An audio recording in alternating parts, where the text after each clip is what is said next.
Alright, so how's it going, guys? My name is Mr. Gualiardo. I am supposed to be your student teacher, but because of a certain situation going on, um, we're gonna work online together. Me, our Miss Merlino, Mrs. Merlino, and I are gonna provide you guys with a bunch of online tools to get you ready to keep your education going, even though we're in a little bit of a crisis right now. So right now I'm going to show you how to do a punnett square in genetics. This is a um, pretty common procedure or whatever you want to call it, way to figure out different traits that will happen. Okay, so traits meaning like hair color, skin color, this kind of thing. So the way you do it, so if you see my punnett square here, I have big T, big T, little t.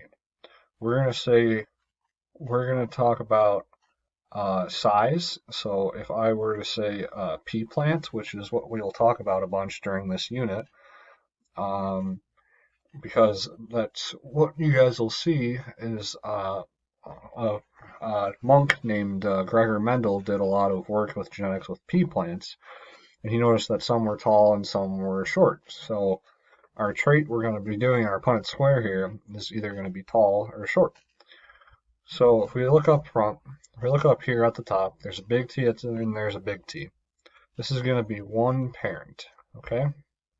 We call that parent homozygous dominant. Homozygous because they're both big T. The prefix homo means the same. Dominant because big T. It's recessive. If you look down here, we have a little t. That's recessive. But then we would call this parent, because they're not the same, we would call it heterozygous, hetero meaning different, heterozygous dominant, because of the large T would show through with that parent. If we were to do our Punnett square here, you almost do it like a multiplication table. So you would big T by big T would give you big T, big T, big T by big T. So this one by that one again gives you big T, big T. If you were to do it here, you have big T by little t.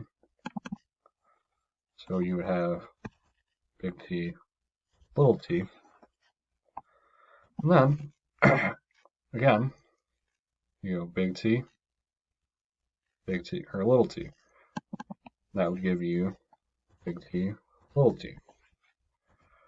Now we look at our four children. Say this is child 1, child 2, child 3, child 4.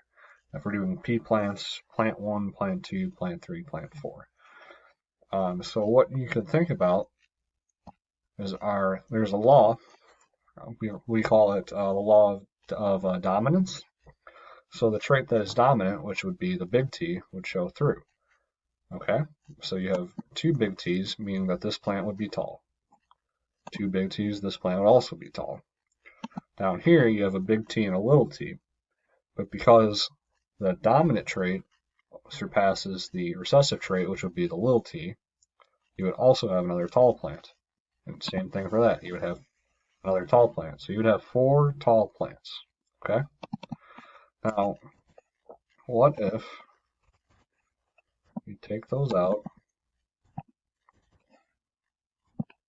Let's see here, take those out.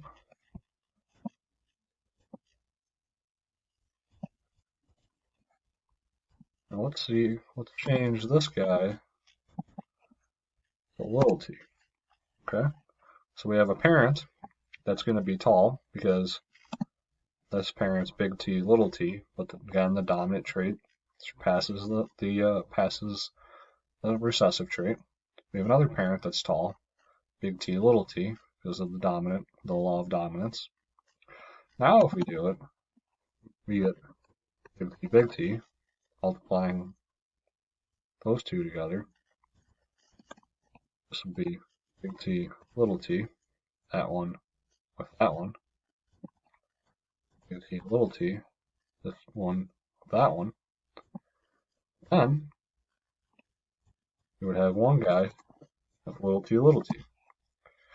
So if we see that, we have one parent that's homozygous dominant. Okay, homozygous dominant, meaning that it would be tall. Heterozygous dominant, because it would be tall. Heterozygous dominant. But now we have one little short guy because he's homozygous recessive. And we have some of the following slides have you guys practice this. There's a couple different ways that we will go through this, and I linked a video to also help you guys along. All right.